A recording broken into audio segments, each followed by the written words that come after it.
Welcome to This Week in Nerf, your source for first-party, third-party, and community Nerf news. I'm Adriana, and aren't you excited about this blaster wall? We did that for you. If it was up to me, they'd all be in the garage, and I would be sleeping all day. Anyway, there are a lot of new blaster releases, so what are they, and where do we find them? We talked about the D-Dart months ago, and I, among many people, were super excited for it. But few were as excited as Wacom. Let's go to him now and see what his thoughts are. It's really good! Okay. I was expecting you to say a bit more, like what you're gonna do with it. Mod it! Okay. Well, I managed to get one shipped to me this week, and I couldn't wait to dump a bunch of darts down the hallway, but it didn't work. I changed the batteries, I played with the reloading knob on the back, I tried everything. The yellow pusher box on mine was DOA and already slipping, so womp womp. We've known for a while in this community that the yellow pusher boxes are not any good, but it was still used in a production blaster anyway. Big oof. Anyway, Michelle has ripped it apart, designed a high crush cage, and ordered a metal gearbox, so we'll see if that works better after she's had her way with it. So buyer beware on this one, be ready to exchange it until you get a functional model. But more on the features, the battery tray is so ready to mod. You can just snip the battery box off and add a LiPo connector. And the rest of the internals are pretty simple. I don't think anyone will have problems upgrading this thing. Major downside, however, is that the included darts are much shorter than standard. Without modification, only X-Shot darts will work.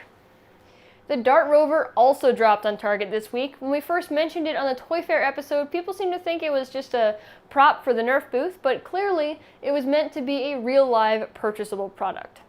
After seeing it in a few videos, I'm not sure it's worth the $30 price tag. CJ Nerf struggled to get it to work well on hard floors, where I would have assumed it would work best. The only surface it appeared to actually be okay on was plush carpet, and none of the current reviews have tried grass, which was the main thing that I was interested in. Overall, it just doesn't seem like a great product. Even putting aside that it didn't work well on most surfaces, it doesn't work well when the darts are grouped up, and sometimes it would skewer them. And I still think that the collection basket looks very small, and sometimes when the darts are picked up, they just get flung right over the basket. So clearly the firing range distance noted in the listing is a lie. I'm really disappointed in what I've seen so far, but if it ends up working okay in grass, it's back on my maybe on sale list. Also at Target is the Dart Zone Destructor. For $30, you get a hoppered flywheel blaster in the same vein as the Command Fire. The Juggernaut style handling is a love it or hate it thing, but the hopper is pretty cool. You can dump 30 darts from the top or load them one at a time into a side door. Having options like that is really awesome because you may not want to stop firing to open the top of the hopper. The rev trigger placement is pretty interesting as well. It's in your palm, so you have to squeeze to rev and then pull your index finger to fire. It's full auto, and while it does have the consistency problem that all conveyor style pushers have, the fire rate is actually pretty fast. I was surprised and impressed. Overall, this seems like another great offering from Dart Zone. They're consistently coming out with great blasters, and I hope the trend continues. There's a new 3D printed blaster shop open on Etsy. Rad Blasters has opened and is selling their Cowabunga blaster in super fun 90s colors and patterns. The Cowabunga can be a single or dual stage micro wheel blaster, also with your choice of select fire or semi-auto firing modes. I'm really just loving the 90s aesthetic. It's even got the paper cup pattern. Single stage, they're claiming 75 to 90 FPS, and dual stage should net you 120 to 135. If you're like us, you love any kind of scientific testing. Maker's Box runs a blog that gets into all kinds of maker-related areas, mostly involving electronics. But lately, he's been getting into Nerf. He had some questions that no one had answers to, so he set out to find them himself. He used an Arduino and an add-on board to find the stall current of stock Strife motors, which is something we've wanted to know for a while. He compares the spin-up times of stock motors with various mods and batteries to a Strife with aftermarket motors. Spoilers, it's hard to beat the bang for your buck of a rewire and battery upgrade on stock motors.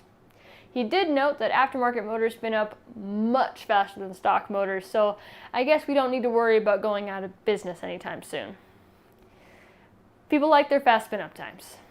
This post didn't get nearly as much love as it deserves, so pop on over and give it a read. Zing, the company behind Zingbows, have acquired Marshmallow Fun. I've collected a lot of those marshmallow shooters from thrift stores, and they are pretty fun. I'm looking forward to any innovations that Zing will bring to the table. Hopefully, if a super cool marshmallow shooter comes out, we'll be able to use them at Wars. I'm not sure what the general consensus is on shooting marshmallows.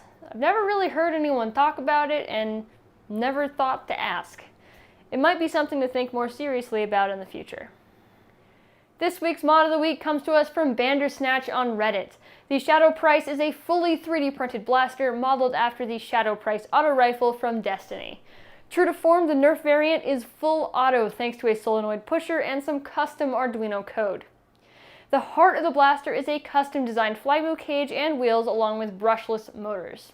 He claims he's averaging 175 FPS and gets a pretty decent rate of fire. Top all that off with a built-in ammo counter and a slick paint job, and you have one heck of a sweet primary. We always love seeing blasters based off of game assets, so please keep them coming, and great job, Bandersnatch. That brings us to video of the week, and for that we're going with Blastertech's Ion Rush gameplay footage. We've still got that Foam Pro Tour victory fresh in our minds, so Ion Rush gameplay is near and dear to our hearts. Dean wields an HPA longshot and at one point appears to sweep the entire team of opponents. It's interesting to see how other regions play the same game modes. Everyone puts their own spin on things, and there is a lot to learn from watching other teams play. We spent hours as a team watching footage together before Foam Pro Tour, so if you're serious about upping your game, give this one a watch. And that is it for the news this week. Come back next week, Sunday, 10 a.m. Pacific, for more news, because that's what we do here now. I'm so proud of the blaster wall. And it went up so fast. It went up, I guess, second time's the charm. Maybe we'll do an Arsenal video soon, and you get to see the garage. There's a lot in the garage. I'm gonna go eat chili now. Bye!